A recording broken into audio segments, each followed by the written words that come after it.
নিরাপত্তার স্বার্থে কালিয়াগঞ্জ পুরসভার পুরপ্রধান রামনিবাস সাহাকে সশস্ত্র এক পুলিশ কর্মী দেওয়া হলো রাজ্য সরকারের পক্ষ থেকে। সূত্র মারফত জানা যায়, মালদায় তৃণমূলের দাপুটের নেতা তথা কাউন্সিলর দুলাল সরকারের হত্যার পরেই বিভিন্ন পুরসভার পুরপ্রধানদের নিরাপত্তা দেওয়া হচ্ছে। সেই নিরিখে উত্তর দিনাজপুর জেলার কালিয়াগঞ্জ পুরসভার পুরপ্রধান রামনিবাস সাহাকে সশস্ত্র নিরাপত্তা রক্ষী দেওয়া হয়েছে। পুরপ্রধান রামনিবাস সাহা বলেন, মার্চ মাস আসলে তার 3 বছর হবে পুরপ্রধান হিসেবে। কালিয়াগঞ্জ শান্তিপ্রিয় এলাকা, তার নিরাপত্তার কোনো প্রয়োজন ছিল না, কিন্তু বিগত দিনেও তাকে নিরাপত্তার জন্য বলা হলেও তিনি নেননি। কিন্তু পুনরায় তাকে নিরাপত্তা দেওয়ার অর্ডার আসায় তাকে একজন সশস্ত্র নিরাপত্তা রক্ষী দেওয়া হয়। না, আমি কালিয়াগঞ্জ আগাগোড়া শান্ত জায়গা, আমি কোনো নিরাপত্তাহীনে আমি কোনোদিনই ভুগিনি। আমার এই 25 মার্চ আসলে আমার 3 বছর হয়ে যাবে।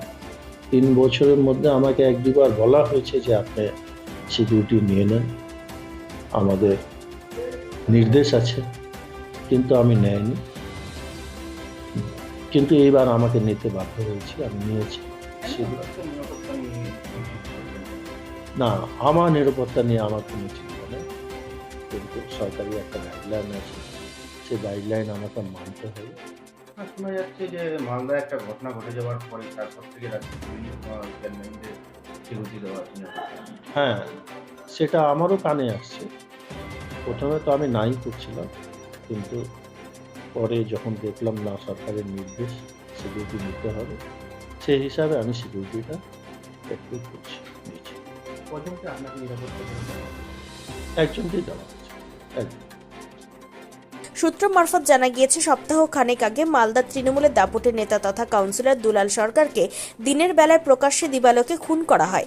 দুলাল সরকারের মৃত্যুতে রাজ্যের মুখ্যমন্ত্রী মমতা বন্দ্যোপাধ্যায় নবান্ন প্রশাসনিক মহল থেকে জেলা পুলিশ প্রশাসনের ওপর ক্ষোভ প্রকাশ করে। মুখ্যমন্ত্রী বলেন, দুলাল সরকারের নিরাপত্তা রক্ষী ছিল, তা জেলা পুলিশ প্রশাসন কী কারণে উঠিয়ে নিল তার জানা নেই। মুখ্যমন্ত্রী বক্তব্যের পর নড়েচড়ে বসেছে পুলিশ প্রশাসনিক আধিকারিকরা। আজ কালিয়াগঞ্জ পুরসভার পুরপ্রধানকে লক্ষ্য করা গেল, তার সঙ্গে একজন সশস্ত্র নিরাপত্তা রক্ষী রয়েছে। নিজস্ব সংবাদদাতা, খবর কালিয়াগঞ্জ।